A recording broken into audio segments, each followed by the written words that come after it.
नमस्कार दोस्तों, मैं नीलेश वर्मा स्वागत करता हूं आपके अपने YouTube चैनल द शिक्षा हाउस पर। दोस्तों, आज हम चर्चा करेंगे हिंदी भाषा के विकास पर। इससे पहले हम पढ़ चुके हैं हिंदी साहित्य का इतिहास। हिंदी साहित्य के इतिहास में हमने काल विभाजन देखा था और भिन्न भिन्न कालों के नामकरण देखे थे। जो हमारा आदिकाल का जो नामकरण है उसमें जितने भी भिन्न भिन्न कालों के जो रचनाकार हैं उन्होंने अलग अलग आदिकाल को नाम दिए हैं।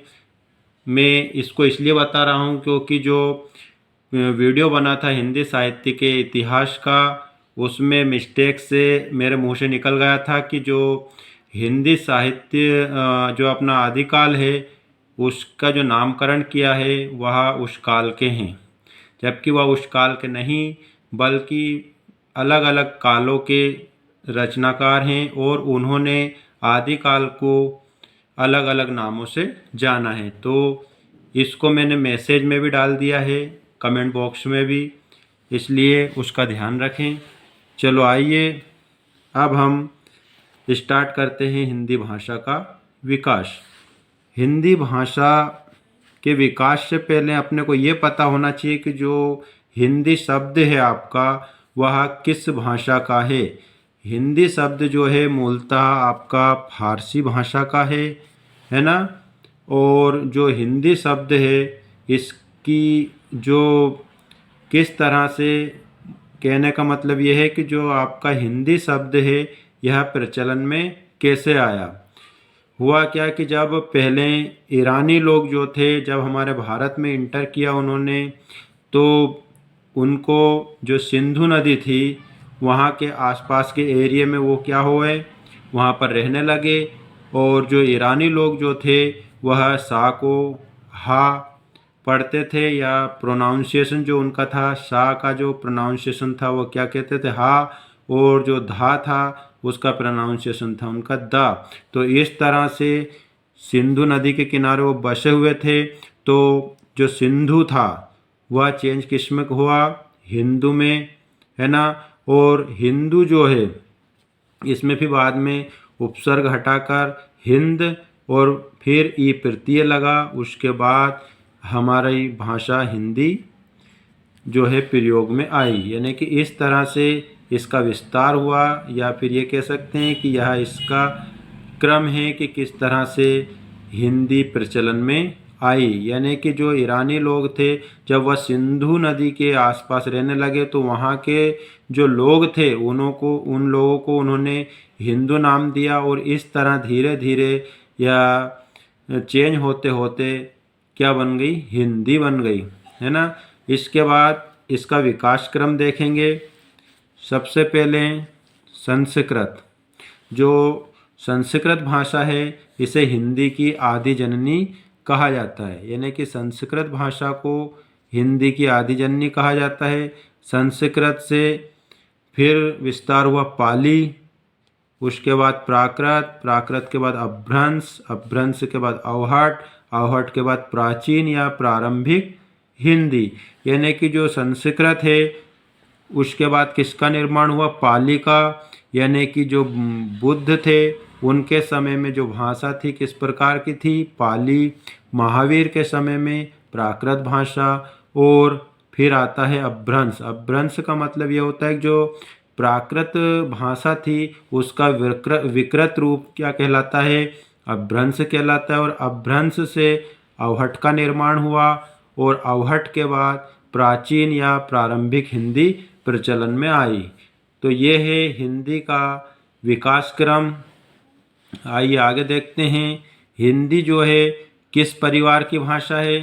हिंदी आपकी भारोप्य परिवार की भाषा है। यानी कि जो हिंदी है किस परिवार की भाषा है, भारोप्य परिवार की भाषा है। और जो आपका भारोप्य परिवार है यह प्रतिशत के आधार पर सबसे बड़ा परिवार है। जो आपके भाषा के परिवार हैं उनको 4 भागों में डिवाइड किया गया है। एक है आपका भारोप्य परिवार, दूसरा द्रविड़, तीसरा ऑस्ट्रिक और चौथा है चीनी तिब्बती। और मैं पहले बता चुका हूँ अभी कि जो भारोपी परिवार है या प्रतिशत के आधार पर सबसे बड़ा परिवार है। आकृति या रूप के आधार पर हिंदी वियोगात्मक या विश्लिष्ट भाषा है। यानी कि आकृति या रूप के आधार पर हिंदी किस प्रकार की भाषा है? वियोगात्मक या विश्लिष्ट भाषा है। हिंदी विश्व की लगभग 3000 भाषाओं में से एक है। हिंदी शब्द भाषा विशेष का वाचक नहीं बल्कि यह भाषा समूह का नाम है। यानी कि जो हिंदी है, हिंदी शब्द जो है यह क्या एक भाषा समूह का नाम है। यानी कि इसमें बहुत सारी भाषाएं हैं, है ना, ये समझना है अपने को। हिंदी शब्द जो है, हिंदी शब्द भाषा विशेष का वाचक नहीं है। ये क्या है? एक भाषा का समूह है। हिंदी जिस भाषा समूह का नाम है उसमें आज के हिंदी प्रदेश या क्षेत्र की 5 उपभाषाएं और उनके अंतर्गत 17 बोलियां शामिल है। यानी कि जो आपका हिंदी है उसके अंतर्गत 5 उपभाषाएं आती है और उन 5 उपभाषाओं में 17 बोलियां शामिल है। इसीलिए जो हिंदी है उसको क्या कहा जाता है? भाषा का समूह कहा जाता है। अब हम ये 5 उपभाषा और इनके अंतर्गत आने वाली 17 बोलियों को देखेंगे।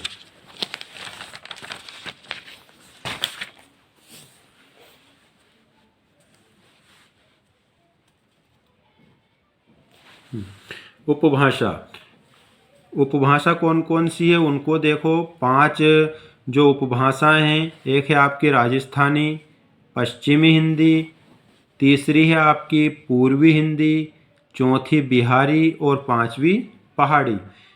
यानी कि ये क्या है आपकी उपभाषाएं, कौन कौन सी? राजस्थानी, पश्चिमी हिंदी, पूर्वी हिंदी, बिहारी और पहाड़ी। इनके मुख्य क्षेत्र देखेंगे कि ये कहाँ बोली जाती है ना, और इनसे कौन कौन सी बोलियाँ उत्पन्न हुई है। कितनी बोलियाँ? 17 बोलियाँ हैं 5 उपभाषाओं के अंतर्गत। तो सबसे पहले देखते हैं राजस्थानी।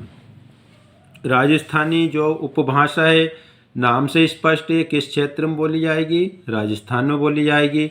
और इसके अंतर्गत कौन कौन सी बोलियां आती है? जयपुरी, मारवाड़ी, मेवाती और मालवी।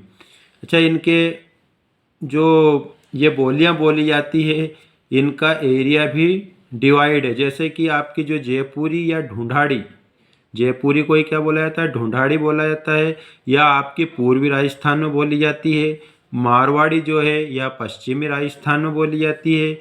मेवाती उत्तरी राजस्थानी, और जो मालवी है वह बोली जाती है आपकी दक्षिणी राजस्थानी में। यानी कि जो राजस्थानी उपभाषा है उसके अंतर्गत 4 प्रकार की बोलियां आती है: जयपुरी, मारवाड़ी, मेवाती और मालवी। और हमने इनका एरिया भी देखा कि कौन पूर्व में बोला जाता है, कौन पश्चिम, कौन उत्तरी और कौन सा दक्षिणी एरिया में बोली जाती है। नेक्स्ट आता है आपका पश्चिमी हिंदी। राजस्थानी उपभाषा के बाद नेक्स्ट है अपना पश्चिमी हिंदी। जो पश्चिमी हिंदी है वह हरियाणा और यूपी वाले एरिया में बोली जाती है। यानी कि जो पश्चिमी हिंदी है वह हरियाणा और यूपी वाले एरिया में बोली जाती है। इसके अंतर्गत कितनी 4 जो है बोलियां हैं वह आती है। एक है आपकी बांगरू। बांगरू को ही क्या कहा जाता है? हरियाणवी। बांगरू बोलो या हरियाणवी बोलो, दोनों एक ही है। उसके बाद है आपकी ब्रज भाषा, बुंदेली और कन्नौजी। तो पश्चिमी हिंदी उपभाषा के अंतर्गत कितनी बोलियां हैं? 4। बांगरू, ब्रजभाषा, बुंदेली, कन्नौजी। और किस एरिया में बोली जाती है? हरियाणा और यूपी में। और राजस्थानी उपभाषा के अंतर्गत भी 4 बोलियां थी, है ना, और पश्चिमी हिंदी के अंतर्गत भी 4 बोलियां हैं। अब नेक्स्ट है आपका पूर्वी हिंदी। जो पूर्वी हिंदी है आपकी वह बोली जाती है Madhya Pradesh, MP, UP, Chhattisgarh. CG यहाँ पे मैंने शॉर्ट में लिखा है, एमपी यानी मध्य प्रदेश, यूपी उत्तर प्रदेश, सीजी छत्तीसगढ़। इसके अंतर्गत जो बोलियां आती है वो कौन कौन सी है? अवधी, बघेली, छत्तीसगढ़ी। यानी कि पूर्वी हिंदी के अंतर्गत आती है आपकी 3 बोलियाँ, अवधी, बघेली, छत्तीसगढ़ी। और किस एरिया में बोली जाती है? MP, UP, Chhattisgarh. नेक्स्ट है बिहारी। बिहारी जो है इसके अंतर्गत आपकी 3 बोलियां आएंगी, भोजपुरी, मगही, मैथिली। और किस एरिया में बोली जाती? बिहार और यूपी। कौन कौन से में बोली जाती है? बिहार और यूपी। तो बिहारी उपभाषा के अंतर्गत कितनी बोलियां हैं आपकी? 3, भोजपुरी, मगही और मैथिली। नेक्स्ट है आपकी पहाड़ी। पहाड़ी जो है यह यूके मतलब उत्तराखंड, एचपी मतलब हिमाचल प्रदेश, है ना। इसके अंतर्गत भी 3 बोलियां हैं, नेपाली, गढ़वाली और कुमाऊनी। कौन कौन सी? नेपाली, गढ़वाली, कुमाऊनी। तो ये हो गई आपकी 5 उपभाषा और उनके अंतर्गत आने वाली बोलियां। इनमें से एक बात गौर करने वाली है, क्या चीज़? वो कि जो आपका यूपी वाला एरिया है उसमें पश्चिमी हिंदी भी बोली जाती है, पूर्वी हिंदी के अंतर्गत भी आती है और बिहारी के अंतर्गत भी आती है ना। तो 3 एरिया में आपकी जो स्टेट यूपी है, आपका उत्तर प्रदेश है, वह 3 उपभाषाएं उसके अंतर्गत बोली जाती है। नेक्स्ट है अपना अपभ्रंश से आधुनिक भारतीय भाषाओं का, आर्य भाषाओं का विकास या भारतीय आर्य भाषाओं का विकास। यानी कि अपभ्रंश से आधुनिक जो भारतीय आर्य भाषा है उसका विकास किस प्रकार हुआ है, इसको हम देखेंगे। इसमें जो अपभ्रंश है आपका, अपभ्रंश के भेद कौन कौन से हैं?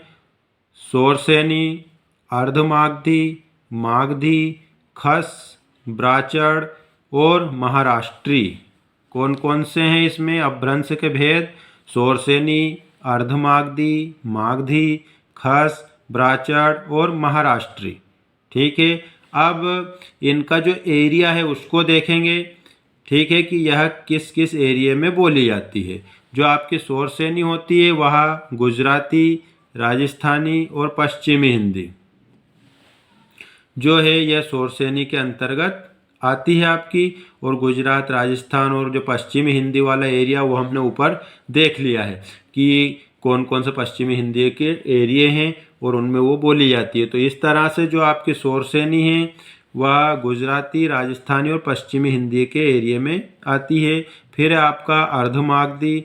अर्धमागधी जो है वह पूर्वी हिंदी के एरिया में आती है। मागधी यह है असमिया, बांग्ला, उड़िया और बिहारी। खस जो है आपके पहाड़ी एरिया में, यह जो है शोरसेनी से प्रभावित हैं। और जो ब्राचड़ है यह पंजाबी एरिया में, यह भी शोरसेनी से प्रभावित है। और एक है आपकी सिंधी, पंजाबी और सिंधी, महाराष्ट्री या मराठी, है ना। इसके अंतर्गत कौन सी आएगी? मराठी आएगी। तो ये था आपका अपभ्रंश से आधुनिक भारतीय आर्य भाषाओं का विकास। ठीक है। यानी कि एक बार और बता देता हूँ मैं, जो अपभ्रंश हैं कौन कौन से हैं और आधुनिक भारतीय आर्य भाषा अभी जो प्रेजेंट टाइम में है वो कौन सी है ना। शोरसेनी गुजराती, राजस्थानी, पश्चिमी हिंदी। अर्धमागधी में पूर्वी हिंदी, मागधी में असमिया, बांग्ला, उड़िया और बिहारी। खस पहाड़ी ये शोरसेनी से प्रभावित है। ब्राचड़ पंजाबी शोरसेनी से प्रभावित है। और एक आपकी सिंध और महाराष्ट्री जो कि मराठी।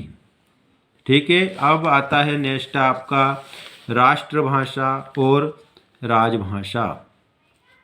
इसकी विस्तार से चर्चा करेंगे हम। ठीक है। जो राष्ट्रभाषा होती है उसकी डेफिनेशन देखेंगे क्या होती है और इसका अर्थ देखेंगे क्या होता है। इसका शाब्दिक अर्थ है समस्त राष्ट्र में प्रयुक्त भाषा, अर्थात आम जन की भाषा को ही राष्ट्रभाषा कहा जाता है। यानी कि क्या होता है, जो पूरे राष्ट्र में प्रयुक्त होती है और जो आम जनता द्वारा बोली जाती है उसे राष्ट्रभाषा कहते हैं। इसे राष्ट्रभाषा को जनभाषा भी कहा जाता है। हिंदी स्वतंत्रता संग्राम के दौरान राष्ट्रभाषा बनी। यानी कि जो हिंदी है वह राष्ट्रभाषा कब बनी? तो होगा आपका स्वतंत्रता संग्राम के दौरान, यानी कि 1900 से 1947 के लगभग। ठीक है। राष्ट्रभाषा शब्द कोई संवैधानिक शब्द नहीं, बल्कि यह प्रयोगात्मक, व्यावहारिक व जन मान्यता प्राप्त शब्द है। अभी अपन ने ऊपर देख ही लिया इसको, यानी कि जो राष्ट्रभाषा है या आम जन की या आम जनता की भाषा है या प्रयोग में लाई जाने वाली भाषा है, इसलिए इसको जनमानस या जनभाषा भी कहा जाता है। तो जो राष्ट्रभाषा है यह इसका कोई संविधान में उल्लेख नहीं है, यह केवल सिर्फ प्रयोगात्मक रूप में, व्यवहारिक रूप में जन मान्यता प्राप्त एक शब्द है। ठीक है। जो राष्ट्रभाषा है, राष्ट्रभाषा हमेशा स्वभाषा ही हो सकती है, क्योंकि उसी के साथ जनता का भावनात्मक लगाव होता है। यानी कि कहने का मतलब ये है कि जो राष्ट्रभाषा है वह स्वभाषा मतलब स्वयं की भाषा होती है ना, और हो सकती है, क्योंकि दूसरी नहीं हो सकती, क्योंकि इसी के साथ जो जनता है, लोग हैं, उनका भावनात्मक लगाव होता है।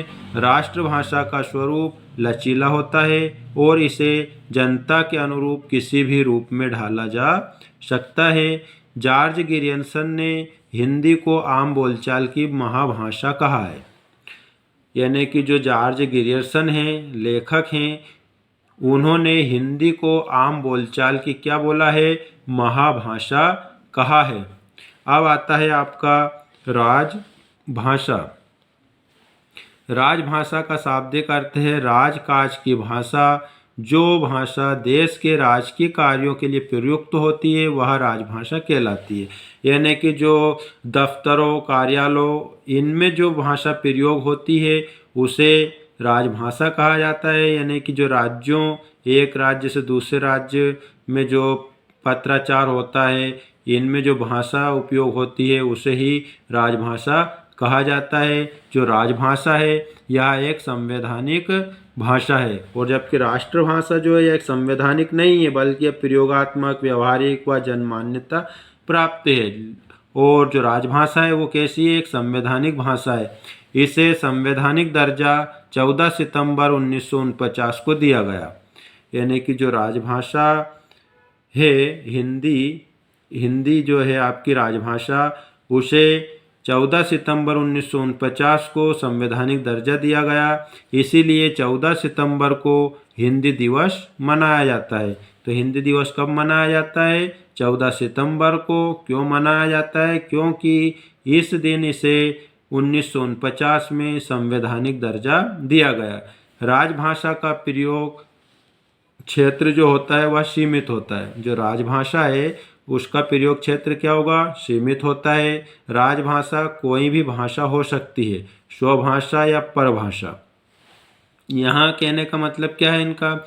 जो राजभाषा है या तो स्वभाषा हो सकती है, परभाषा यानी कि दूसरों की भाषा भी हो सकती है, क्योंकि जो आप कार्यालय, दफ्तर वगैरह इनमें जो यूज की जाती है, जो भाषा यूज की जाती है, वह हो सकता है किसी की स्वभाषा भी है ना। और जो कार्यालय वगैरह में जो भाषा बोली जाती है, हो सकता है वो जैसे इंग्लिश हो गई, इंग्लिश यूज हुई तो वो हम लोगों के लिए क्या हो गई? परभाषा हो गई, है ना। और किसी के लिए वो क्या हो जाएगी? स्वभाषा। तो कहने का मतलब ये है कि जो राजभाषा है वह कोई भी भाषा हो सकती है, जैसे स्वभाषा या परभाषा।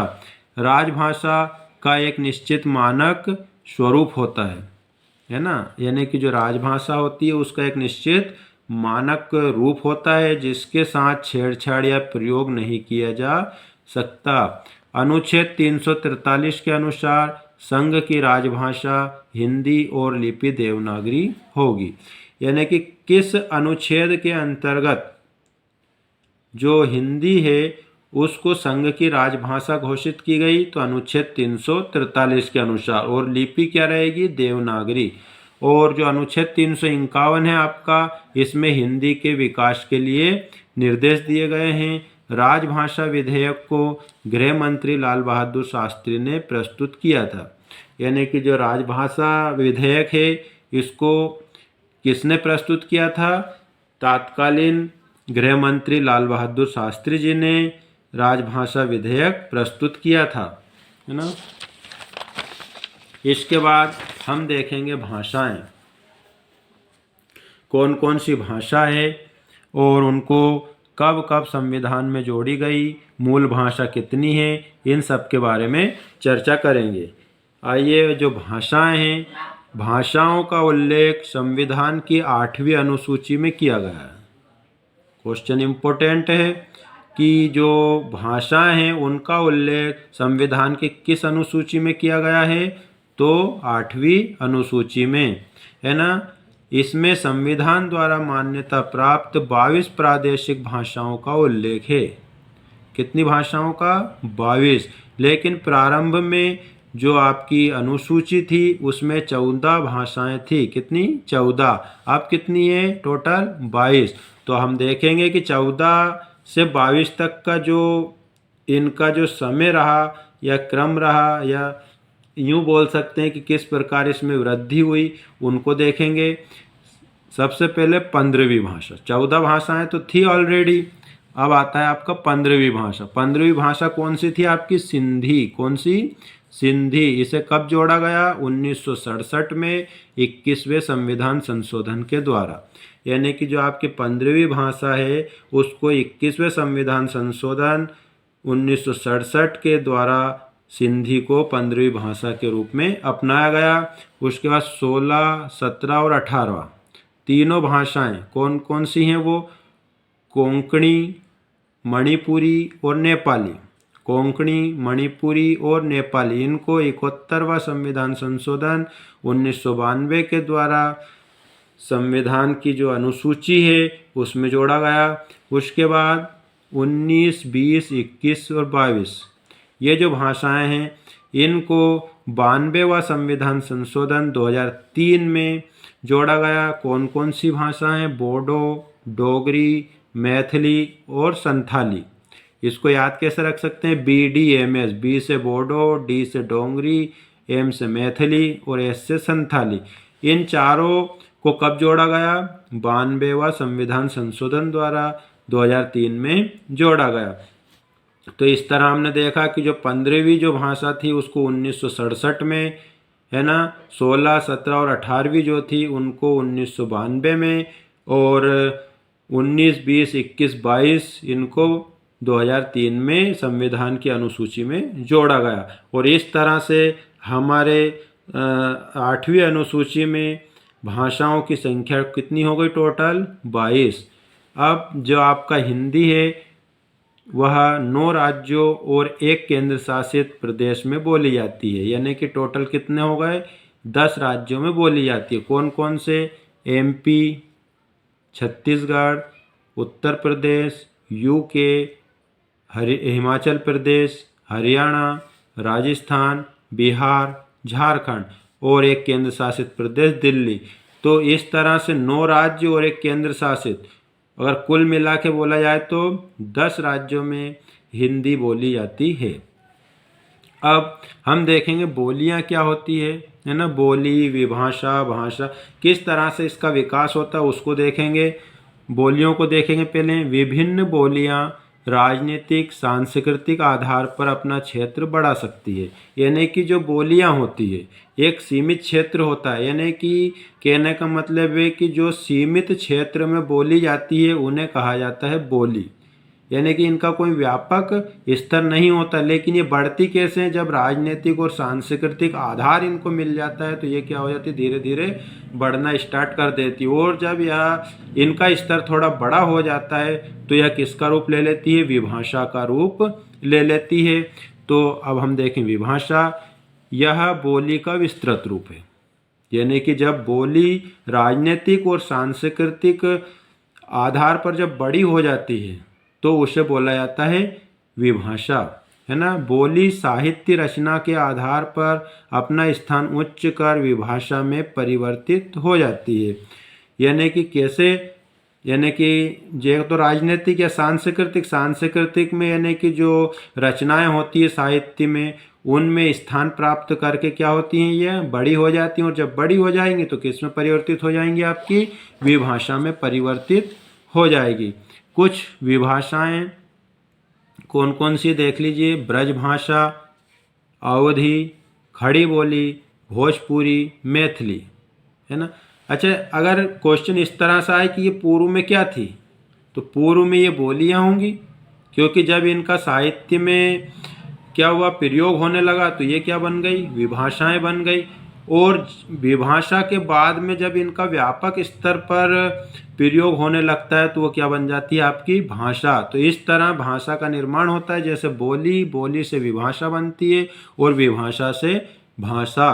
तो ये क्रम है बोली से विभाषा बनने का। अब देखते हैं हम देवनागरी लिपि। देवनागरी लिपि में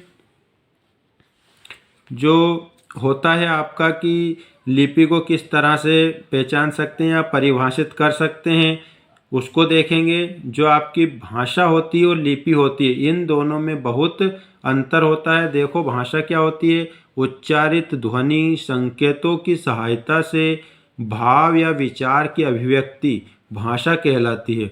और जो भाषा होती है वो कैसी होती है, श्रव्य होती है, यानी जिसको कि हम सुन सकें, वो होती है आपकी भाषा। और भाषा जो है आपकी एक दूसरे से विचारों के आदान प्रदान करने की भी क्या होती है, यानी कि आदान प्रदान करने में भी जिसका प्रयोग किया जाता है वह होती है आपकी भाषा। लेकिन लिपि में ऐसा नहीं होता है। लिपि क्या होती है, लिखित वर्ण संकेतों की सहायता से भाव या विचारों की अभिव्यक्ति लिपि कहलाती है। यानी कि आप जो लिपि होगी उसमें संकेत मात्र होंगे, उसका आप या तो भाव समझ लो या विचारों की अभिव्यक्ति अगर आपने समझ ली है तो ही आपको समझ में आएगी, वो अन्यथा नहीं आएगी, है ना। कहने का मतलब ये है कि जो आपकी लिपि होती है वह संकेतों वाली होती है और यह दृश्य होती है, जबकि भाषा जो है वह ध्वनि संकेत होते हैं उसमें, है ना। और जो लिखित होती है उसमें वर्ण संकेत होते हैं। और जो आपकी भाषा होती है वो कैसी होती है, श्रव्य होती है, और जो लिपि होती है वह दृश्य होती है।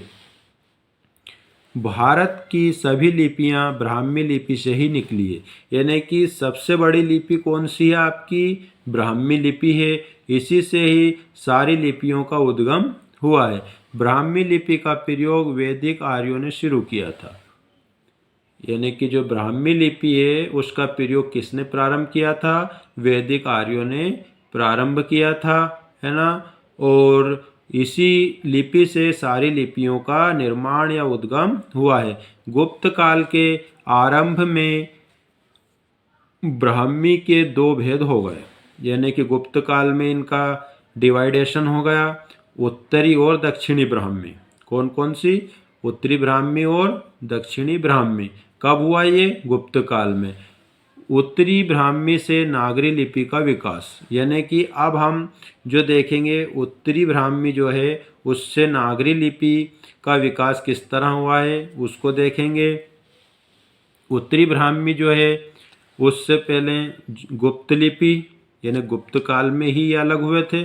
गुप्त लिपि से किस में चेंज हुआ, सिद्ध मात्रकता लिपि, उसके बाद कुटिल लिपि। और जो आपकी कुटिल लिपि है यह दो भागों में बटी, एक आपकी नागरी लिपि और एक है आपकी शारदा लिपि। जो शारदा लिपि है आपकी उसको चार भागों में बांटा गया है, गुरुमुखी, काश्मीरी, लहंदा और टाकरी। यानी कि जो शारदा लिपि है उसको कितने भागों में, चार भाग, गुरुमुखी, काश्मीरी, लहंदा और टाकरी। अब हम नागरी लिपि के पार्ट देखेंगे।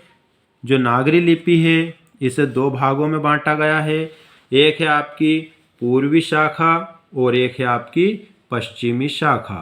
पूर्वी शाखा के अंतर्गत बांग्ला, असमी और उड़िया ये वाली भाषा आएंगी।